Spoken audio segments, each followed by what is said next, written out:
नमस्कार दोस्तों, आप सभी लोगों का हार्दिक स्वागत, अभिनंदन और आभार। आज हम बात करने जा रहे हैं राहु केतु के राशि परिवर्तन के बारे में, जो कि 30 अक्टूबर 2023 को होने जा रहा है। ये राशि परिवर्तन वृश्चिक राशि के जातकों के लिए किस तरीके के परिणाम लेके आएगा।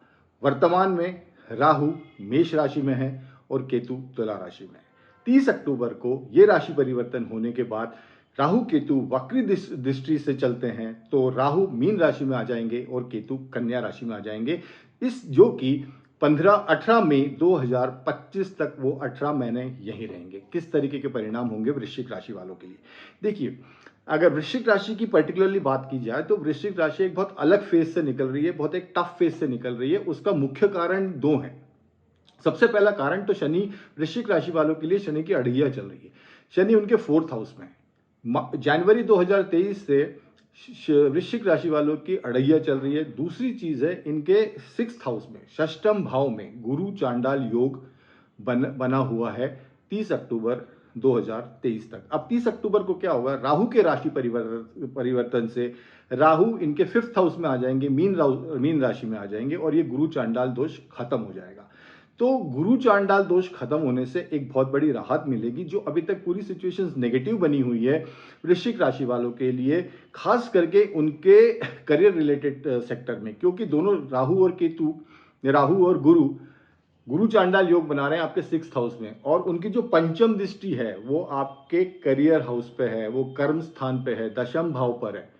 तो दशम भाव आपका इस टाइम सबसे ज्यादा फोकस में है। चाहे फिर वो जो नौकरी है उसमें चैलेंजेस हो, नई नौकरी मिलना हो, या इंक्रीमेंट्स होना हो, या अनचाहे ट्रांसफर हो। So what I am saying is, ये जो गुरु चांडाल योग बना हुआ है उसके लिए आपका अब जो करियर सेक्टर है वो कंप्लीटली पिक्चर में। दूसरी इंपॉर्टेंट चीज क्या है कि शनि आपके सुख स्थान में है, 4th हाउस पे है।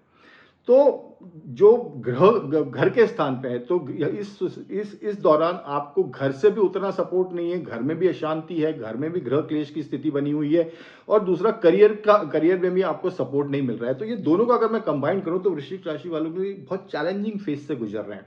अब ये जो राशि परिवर्तन राहु केतु का होने जा रहा है, इससे जो सिचुएशन निर्मित हो रही है, और उससे एक थोड़ी सी जो हमको सांस मिलेगी वो इस तरीके से मिलेगी कि शनि तो मार्च 2025 तक वहीं पर हैं 4th हाउस में आपके, तो उनकी तो अड़ैया चली रही है। बट जो ये गुरु चांडाल योग बनाता है षष्टम हाउस में, 6th हाउस में, ये इसकी समाप्ति होगी 30 अक्टूबर 2023 को, और राहु अब आपके पंचम भाव में आ जाएंगे। तो अब सिचुएशन किस तरह की बन रही है कि शनि 4th हाउस में है, राहु 5th हाउस में है, और जो आपके 6th हाउस में है वो गुरु महाराज है। सो शनि, राहु और गुरु ये फिक्स 4th, 5th और 6th रिस्पेक्टिवली इन स्थानों पर रहेंगे, और केतु आपके 11th हाउस में रहेंगे, कन्या राशि में रहेंगे। तो ये स्थिति बन रही है वृश्चिक राशि वालों के लिए। तो अब इसका अगर पूरी तरह से आकलन किया जाए, क्योंकि इन चारों ग्रहों के बारे में आकलन करना बहुत जरूरी है। क्यों? क्योंकि पर्टिकुलरली इन 4 प्लैनेट्स के सबसे दूरगामी परिणाम होते हैं, लॉन्ग लास्टिंग परिणाम होते हैं। गुरु एक राशि में 13 महीने रहते हैं, राहु केतु एक राशि में 18 महीने रहते हैं, शनि एक राशि में 2.5 साल रहते हैं। सो जो बड़े इंपैक्ट्स हैं लाइफ के, जो कि आगे तक जाएंगे और दूरगामी परिणाम होंगे, तो इन 4 प्लैनेट्स के कारण होंगे। अब देखिए क्या हो रहा है कि राहु जब 5th हाउस में आएंगे, जो राहु केतु का जो गोचर हो रहा है, ये वृश्चिक राशि वालों के लिए बड़े मिक्स रिजल्ट्स लेके आ रहा है। बहुत ज्यादा कंफर्ट नहीं है इससे, क्योंकि इन एनी केस शनि अपने को जो चैलेंजेस दे रहे हैं वृश्चिक राशि वालों के लिए, तो वो दे ही रहे हैं। बट ये राहु केतु का गोचर भी, अगर मैं if you ask me to describe in one line, तो ये बड़े ये चैलेंजिंग फेज है, उतना अच्छा फेज नहीं है। इसमें अपने पे बहुत सारे चेंजेस लाने पड़ेंगे अगर इस गोचर के हमको पॉजिटिव रिजल्ट्स देखना है। अब वो देखिए कि ये सिचुएशंस क्या क्या बनेंगी। देखिए सबसे पहले तो ये समझिए कि राहु आपके 5-11 एक्सिस में है, तो 5th में राहु है, 6th में केतु है। तो 11th हाउस आपका लाभ स्थान भी है, आपके गेन्स भी है, आपकी इच्छा पूर्ति भी है, आपके बड़े भाई बहन भी है। तो और 5th हाउस आपका प्रेम का है, आपके संतान का है, शिक्षा का है, तंत्र का है, मंत्र का है, एजुकेशन का है। तो देखिए ये जो गोचर राहु केतु का होने जा रहा है ना, अगर ये पैसे की दृष्टि से तो अच्छा है, आपको धनार्जित होगा, लाभ होगा। बट अगर रिश्ते देखे जाएं, रिश्तों में ये प्रॉब्लम क्रिएट कर सकता है। तो अगर वो 5th हाउस में राहु है, तो सबसे पहले हो सकता है कि आपकी संतान से डिफरेंस ऑफ ओपिनियन हो, आप और आपकी संतान, आपके जो बच्चे हैं उनसे आपको कोई डिफरेंस ऑफ ओपिनियन हो और आप एक सेम पेज पे ना हो, फ्रीक्वेंसी मैच ना करे, तो वहां पे कंफ्लिक्टिंग सिचुएशंस बनने के बहुत चांसेस है, because Rahu in 5th house. Rahu in 5th house प्रेम संबंधों में, प्रेम संबंधों में ये भ्रम की स्थिति पैदा करेंगे, ये इल्यूजन की स्थिति पैदा करेंगे। आप स्पर्ट ऑफ द मूवमेंट में बहुत कोई डिसीजन ले जाओगे जो कि गलत साबित होगा, या ऐसी कोई चीज कर जाओगे जो कि इमोशनल लेवल पे बहुत बड़ा आपको सेटबैक देगी। अगर if you are a students, तो education, this is house of education also, तो आपका, और राहु वहां पर है, तो राहु एजुकेशन 5th हाउस में आपको पूरा मन भ्रष्ट कराने का काम करेगा। जो आपको गोल की तरफ फोकस रहना है, गोल की तरफ आपको अनडिवाइडेड अटेंशन देना है, राहु उस अटेंशन को तोड़ेगा, आपको डिस्ट्रैक्ट करेगा। हो सकता है कि एजुकेशन में चैलेंज जाए, एजुकेशन में ब्रेक आए, जो रिजल्ट्स आप एंटिसिपेट कर रहे हो उसमें थोड़ी सी प्रॉब्लम आए, क्योंकि आपका मन पूरा एंटरटेनमेंट की तरफ रहेगा, अलग अलग चीजों में मन भटकेगा। तो ये राहु की कैरेक्टरिस्टिक्स है जो कि 5th हाउस में वो देगा स्टूडेंट्स के लिए। ये चीजें हो सकती है। संतान की मैंने आपको बताई, प्रेम, अगर आप if you are in affairs और प्रेम संबंधों में, वहां पे भी ये प्रॉब्लम देगा। तो ये राहु के 5th हाउस में होने के परिणाम होंगे। अब राहु की जो 5th दृष्टि है वो नवम भाव पे पड़ेगी। नवम भाव मतलब हमारा धर्म का भाव, नवम भाव मतलब हमारे पिता का भाव, नवम भाव मतलब हमारे गुरुजनों का भाव। तो राहु की जो कैरेक्टरिस्टिक्स है, देखिए राहु जो नवम भाव में आपकी कर्क राशि आएगी, चंद्र की राशि आएगी, तो वहां वो राहु के शत्रु हैं। तो जो पंचम दृष्टि राहु की पड़ेगी नवम भाव के, धर्म के भाव पे, पिता के भाव पे, तो वो एक शत्रु दृष्टि वहां पे पड़ रही है। तो आपके फादर के साथ संबंध, आपके बॉसेस के साथ संबंध, आपके गुरुजनों के साथ संबंध, उसमें एक फ्रिक्शन होगा, मन मुटाव होगा, और उसके कारण आपको लाइफ में चैलेंजेस होंगे। अगर गुरु की 5th दृष्टि की बात करूं जो कि नवम हाउस में पड़ रही है, तो अच्छी चीज ये हो सकती है कि foreign related education, foreign related travels, ये आप बहुत कर सकते हो। अगर कहीं लॉन्ग डिस्टेंस ट्रैवल पर जा रहे हो काम के हिसाब से, तो वहां पे सक्सेस होने के चांसेस हैं। So anything related to foreign, anything related to long distance travel, Rahu की 5th दृष्टि नवम भाव पे पड़ेगी, वो अच्छी रहेगी। But relationship with father, that could be a problem. So आपको वहां पे वो चीज का ध्यान रखना है। अच्छा, राहु 5th हाउस में होंगे तो if you are talking about share market और धन लाभ के डिफरेंट सोर्सेस है, ये भी आपके लिए बहुत खुलेंगे। अगर आप कहीं इन्वेस्टमेंट करना चाहते हो, निवेश करना चाहते हो, तो राहु 5th हाउस में ये अच्छा रिजल्ट देगा आपको, आप अच्छे निवेश करोगे, उससे आपको गेन्स भी मिलेंगे। तो राहु 5th हाउस में शेयर, लॉटरी, सट्टा, इनमें आपको अच्छे रिजल्ट्स मिलने की उम्मीद रहेगी, प्रोवाइडेड आपके शुक्र भी अच्छे हैं और बुध भी अच्छे हैं। क्योंकि बुध, आप बुद्धि से वो काम करोगे तो आपकी जो कुंडली है, बर्थ कुंडली, उसमें बुध की पोजीशन और शुक्र की पोजीशन भी देखना जरूरी है अगर राहु 5th हाउस में है और अच्छे रिजल्ट्स लेना है तो। बिकॉज राहु 5th हाउस में शेयर मार्केट, सट्टा, लॉटरी, गैम्बलिंग, इन सबसे अच्छे रिजल्ट देंगे, बट शुक्र और बुध की पोजीशन भी अपने को देखना जरूरी है। अच्छा, अगर राहु की मैंने 7th दृष्टि की बात करूं तो वो आपके लाभ स्थान पे पड़ेगी, तो लाभ स्थान पे पड़ेगी और वहां पे कन्या राशि आएगी, बुध की राशि आएगी, जो कि राहु के फ्रेंड है, राहु के मित्र की राशि आएगी। केतु वहां पे पहले से ही विराजमान है।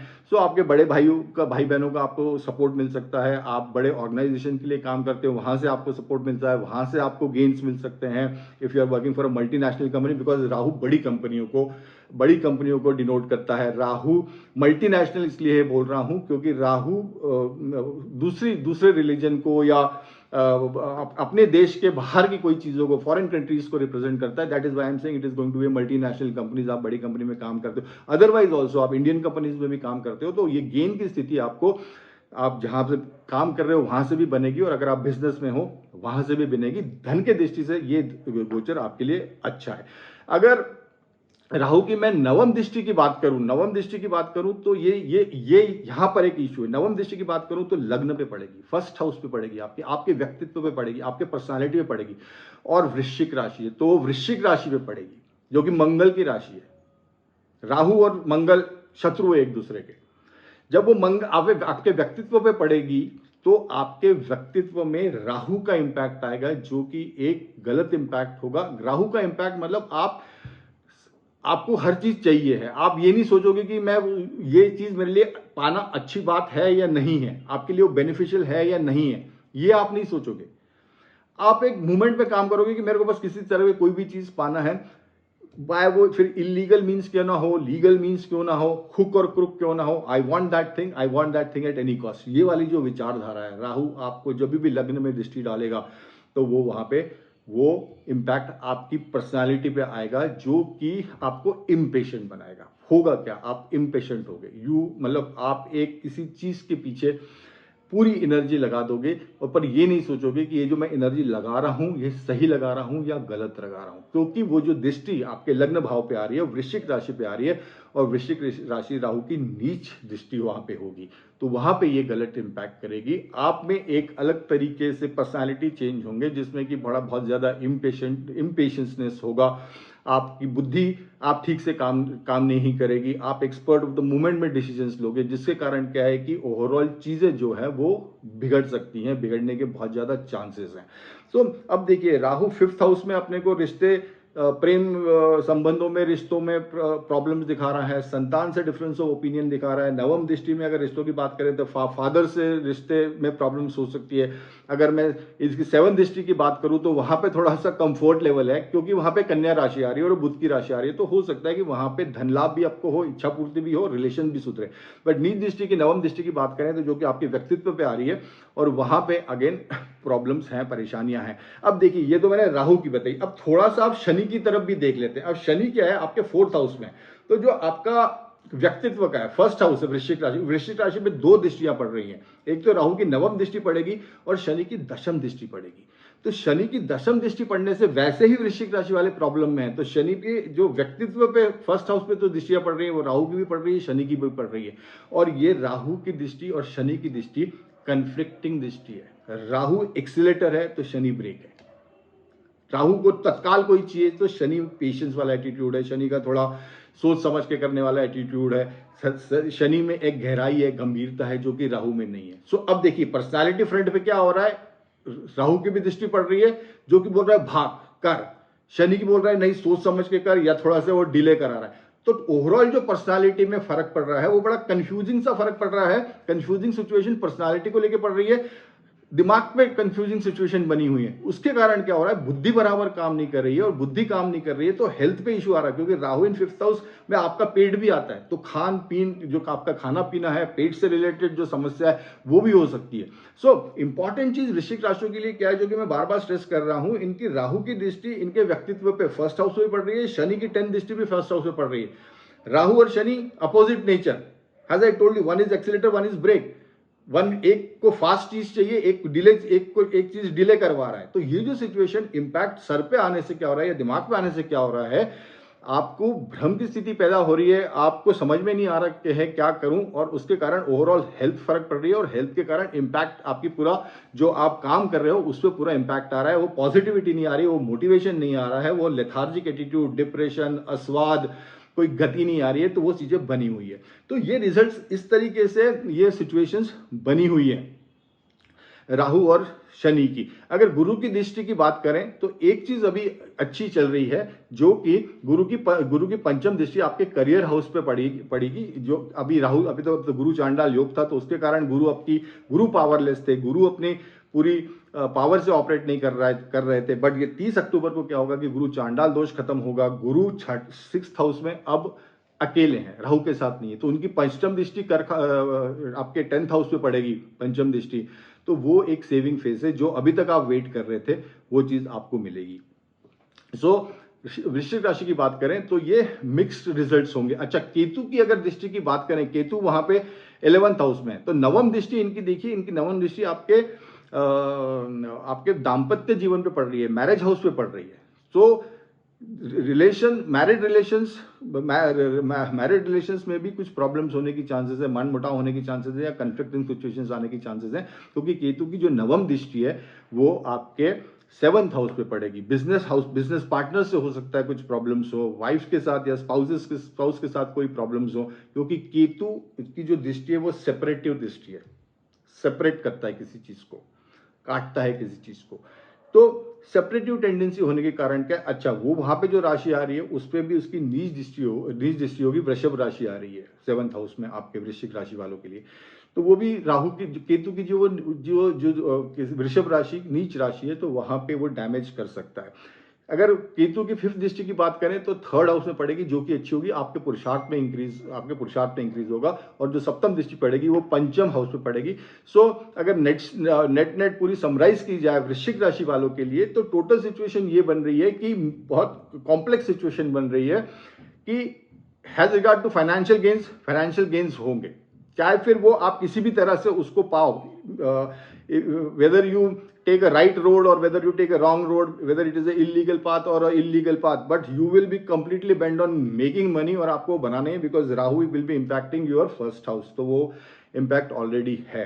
प्लस रिश्तों की बात की जाए, रिलेशनशिप्स, तो 5th हाउस में जितने भी रिलेशन है, संतान है, लव अफेयर्स है, उसमें प्रॉब्लम हो सकती है। केतु के 9th दृष्टि के कारण मैरिड लाइफ में प्रॉब्लम्स हो सकती है। राहु की 5th दृष्टि के कारण जो 9th हाउस धर्म के स्थान पे पड़ रही है, पिता के स्थान पड़ रही है, तो पिता से कंफ्लिक्टिंग सिचुएशंस हो सकती है और आपके दिमाग में एक बहुत बड़ा कंफ्यूजन और कॉम्प्लेक्स सिचुएशंस बनी रहेंगी। और also on the top of that Shani in 4th house अड़ैया बनी रहेगी। सो जो अगर पॉजिटिव और नेगेटिव की बात करें तो थोड़े से वृश्चिक राशि वालों के लिए नेगेटिव ज्यादा है, बट पॉजिटिव की बात करें तो हाँ, गुरु चांडाल दोष खत्म हो गया है, गुरु आप पूरा पावर में ऑपरेट करेंगे तो वो आपके लिए एक बिग सेविंग फेस होगा। और मई 2024 के बाद गुरु आपके लिए सप्तम हो जाएंगे, फिर वो आपके व्यक्तित्व को देखेंगे। तो ये जो आने वाला पीरियड है, जो कि थोड़ा गलत पीरियड है या टफ पीरियड है, गुरु की दृष्टि के कारण वो चीज बैलेंस आउट हो जाएगी। तो दिस इज फॉर वृश्चिक राशि। What is the remedy for वृश्चिक राशि? वृश्चिक राशि वालों के लिए 2 रेमेडीज है। एक तो शनि की रेमेडीज है, क्योंकि शनि ढैया है, उसकी रेमेडी बताऊंगा, और राहु 5th में है और केतु 11th में है, उसकी आपको रेमेडी बताऊंगा। तो शनि की रेमेडी के लिए आपको शनिवार को अन्नदान जरूर करना है। 4 शनिवार आपको अन्नदान जरूर करना है। आप शनिवार को एक पूड़ी सब्जी का पैकेट बना लीजिए। पूड़ी इसलिए बोल रहा हूँ क्योंकि वो तेल में तली जाती है, और वो शनिवार में जो अपन तेल शनि महाराज को चढ़ाते हैं, तो इसीलिए मैं तेल बोल रहा हूँ। रोटी नहीं देनी है, पूरियां देनी है, 10 पूरी सब्जी, और उसमें 1 बूंदी का लड्डू या मीठी नुक्ती भी आप दे सकते हो। ऐसा हर शनिवार 2 लोगों को दान करना है, ये मस्ट है, ये कंपलसरी है। शनिवार को ये दान करना है। शनिवार को ये दान आप दोपहर को 12 से 2 बजे के बीच में कर सकते हो, या शाम को 6 से 9 बजे के बीच में भी कर सकते हो।